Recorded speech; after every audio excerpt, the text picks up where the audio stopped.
everybody. I am back with my podcast. Today I am talking to my dear friend Tamara Walker, who's University of Toronto history professor and founder of The Wandering Scholar. She's an amazing podcast that touches on discussions of travel and just all sorts of amazing things that are worth your time to listen to. In this episode, we discuss a variety of things, including the whole hair bonnet fiasco with Monique the comedian. We discuss how to stay sane or woke in academia without losing your mind as much as possible, although some of us already have. And we also discuss things like how to think about our future careers in academia, particularly for those of us who are in the humanities. So I hope that you enjoy this podcast. Take care and let's get woke. I got the idea from Oprah years ago. She's like, the trick is to wear 2 lipsticks. And so that's what I'm doing. I'm wearing a lipstick, but then I've got like a lip gloss over it. Oh. Yeah, it's like a lip gloss that I really like. And it always gives me just a little. Yeah. Okay. I'll take that tip. Thank you, Oprah. I'm wearing my bonnet just to piss some people off. Who was? So I only followed it vaguely on Twitter. Was it Monique who said something? And what did she say? I feel like I could piece it together, but. I mean, she had a couple of videos where she was saying that as Black women, we have to look respectable. And she based it on like what her father told her when she, like, I don't know how many decades ago when she was a little girl. And so she thinks that in 2021, that is appropriate, knowledge to pass on to people today. And I'm just like, maybe your dad was right in telling you, that you can't wear chip nail polish, but guess what? And people care, we don't care about. We don't care. Well, and it's one of those things where, one, everyone loves to talk down to Black people, including other Black people. So it's more that. But also, I saw a tweet that I think summed it up. This comedian, Sane, she was like, Black people will be in the airport wearing zoot suits and white people will be in gym clothes. Totally, all the time.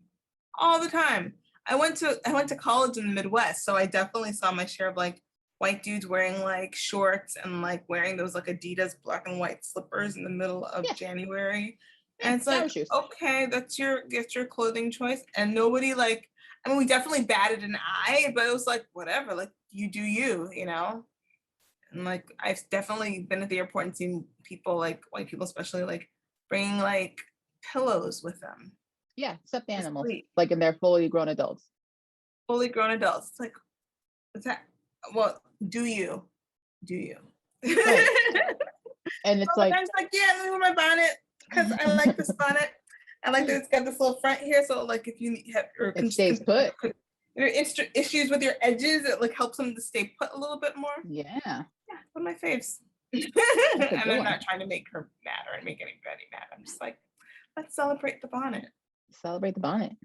Yeah. So. And it's like a hat style. It's like I'm Parisian, but I'm not. It's like the Kango of sleepwear. See how sophisticated I am. Oh my God, I'm like, a French person with a baguette. Like I got a striped shirt. I got But you have to like put it a little off kilter. Yeah, I do.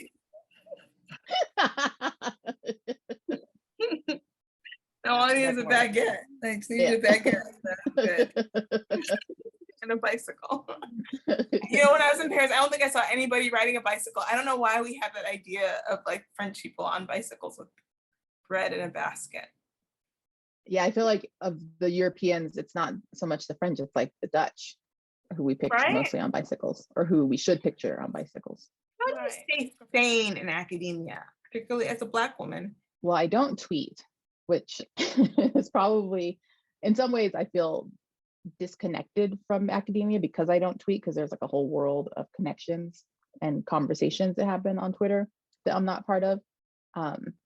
But I remember trying it and feeling just like overwhelmed and old and like just not capable of really getting it, and also really insecure because it was like, who's following me, who's not following me, is the person I'm following not following me back?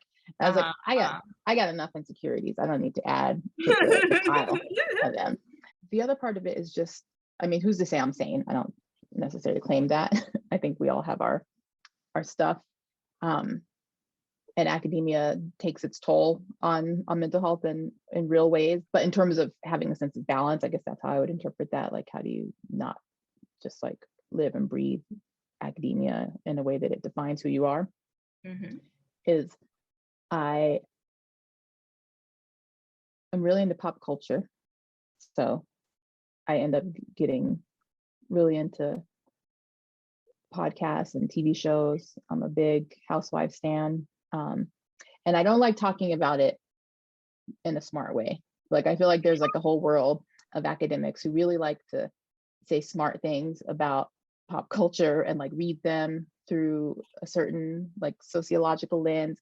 It's not I'm not good at it anyway. I mean, you're someone who obviously can talk about these things through a sociological lens and make them make sense for us in ways that matter.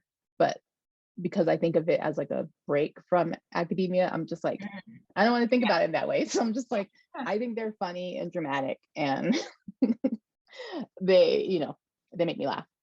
Is there a favorite Housewives is there one season or one of the shows that like you really like, that like, this is my John? I really like the Housewives of New York. Not as much this season. Well, and it's interesting because for as much as I'm like, I don't like to have smart takes and like for sociology or like reality and politics to interfere in Housewives, they very much are right now, both in the sense that like, the Trump era meant that like you knew who among the housewives voted for him. And I stopped watching those shows. And then there was an attempt, because so many of those shows are so segregated, like New York, Real Housewives of Beverly Hills, the Orange County ones. Basically, all of the shows are segregated. Like, they have the Black Housewives shows, even though Atlanta, when it first came on, had a white housewife because they couldn't allow the Black one to only be Black, so they had to have like a white person, like they do with like Black movies and television, right, to like have it be relatable to white people. But they never thought they needed that for the White Housewives shows until last summer, right, where everyone decided that racism existed and that they needed to like have something to say about it. So they started to cast women of color on these predominantly white shows, which is just the quickest way to hate all the people on the shows I used to love. Oh, really?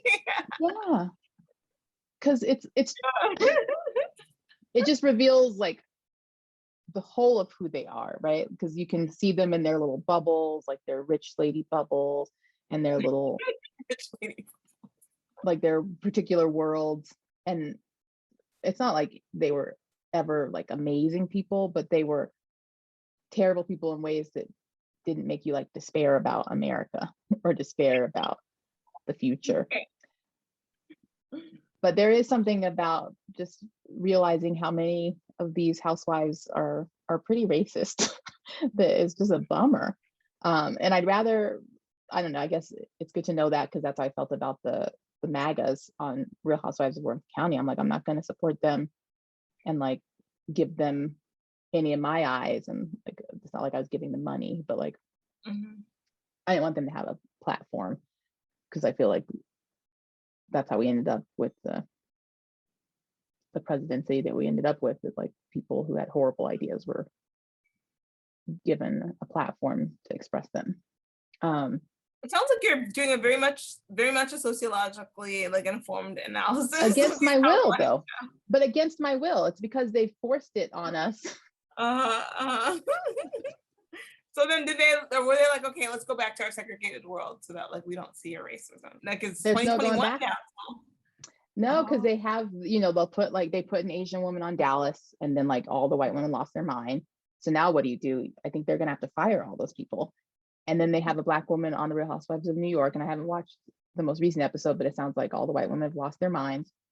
And so, and they even when they weren't losing their minds, they were kind of revealing things about themselves. Like one of them, on the Housewives of New York, this woman, Ebony, goes to Sonia's house, and she's like the most lovable housewife and like has been, kind of a kooky woman from the very beginning. Starts talking about how her fish, she says to Ebony, she's like, look at the fish, they're all different colors and they're all swimming together. It's like, who talks like that? Her producers like, hey, draw an analogy to the fish. You really think she came up with the, I think that's she almost did. like I think, because come can up you with. imagine? Haven't you ever been Yeah, in that I sort of can. situation Yeah, where you're unfortunately. like, why are Yeah. we doing this? Why are we talking about Yeah. this? This is so dumb. What are you doing? So I think that's part of what it is Just too, where it's just like they're pretty fish. Okay, moving on. just moving on. And it's like, having multicolored fish doesn't mean you're not racist. And you could tell that's why she's saying it, because she Right. wants to. And I just Hey, feel like that's, I'm not a racist. I have multicolored fish. isn't that the Oh, God worst? bless her. God help her. What does Joe Biden say? God love her. God love her. But God help us, because it's like, that's not, I don't want to see that. I don't want to see that either. Wow. Interesting. Look, what advice would you have for them? Or are there things that you wish that you knew when you first started that you had to learn the hard way or learn over time that you would pass on to people who are wanting to go your route? It's so hard because academia is such a hard profession to break into, right? Like, it's easy enough to get into grad school, which is no easy feat, but relative to getting a job and a tenure track job in academia, that's the easier thing. And so I think it can make people think that the path is pretty clear. Like, okay, you do well in grad school, you write your dissertation, then you'll get a tenure track job. That has not ever really been true, and certainly not for people of color in academia. Um, so the world that we're going into is not one that has much in the way of opportunity. So I guess one piece of advice is to not expect that the path of your professors is the path that you'll be able to follow. But I also think that we're in a really interesting moment where that's okay, because there are all these really cool jobs that exist now that didn't exist before. Like, there's all these people making like history themed podcasts. Not all of them are historians. And one of my friends and colleagues is always kind of beating the drums that, like, if we don't get involved in these industries, they're going to happen without us, and people are going to have a lot of misinformation. Because it's often like a literal makeup artist with like a history podcast that is doing better numbers than any trained historian. And I think there's something to that, because like she probably has it better, and I haven't listened to it. And I will, but like, it strikes me that a lot of these people are getting by on like their storytelling abilities, or just their like general excitement for the subject matter that comes across to people that doesn't sound like they're being talked down to, and it sounds like they're just kind of learning along with the host. So I feel like there's room in a lot of the kind of media landscape to share the kind of knowledge that you end up cultivating over the course of, being in grad school, getting an MA, getting a PhD, that could work really well in the podcast sphere, or in like the social media sphere, and in the television and film industry. And I think a lot of those industries and the stories that they tell in them would really benefit from people who have the kind of experience that you get in graduate school. I think sometimes there's a gap between like what we as professors are kind of preparing our students to do and what they could actually do. And sometimes it's because we don't know. But I think that the more space there is to just explore those paths and to just take them seriously and not see them as like, oh, you do that if you can't get a tenure track job, because I think that's often the snobbery of academia, especially at certain institutions, where it's like, well, of course you're going to want to be just like me and follow my exact path, right? And anything else would be failure and, plan B or C. But I think there's something really amazing about seeing those as the path and the plan, because those are things that have wider reach anyway than our books, to be honest. Like, more people are listening to history podcasts than they're reading history books, and some of that is also our fault, and I'm speaking about historians, but I think it applies to academics more generally, that some of it is that we're stuck in certain ways of telling stories and certain ways of writing books. And in some ways that's important. Like, there's some things that are really complicated and that need to be treated as really complicated and not kind of distilled down to buzzwords and catchphrases. But I think there is something to be said for telling stories that we're finding in our research and our interviews and our archives in ways that are accessible to people, because we find them interesting. We can do a better job of making them interesting to people. so it's exciting to think about what the new landscape of opportunity is for people with MAs and PhDs in the humanities, because I think there's always going to be a need for people with that sort of expertise and ways of thinking about the past and human relationships and things like that, even in a world that relies really heavily on STEM. Like, I think the worst thing we could do as a society is only push people into STEM education, because we're seeing the downsides of that in terms of how racist AI is, and how racist so much of Silicon Valley is, and so many of the products they produce are. I think that's why I'm barely showing up on my MacBook camera, because it's racist.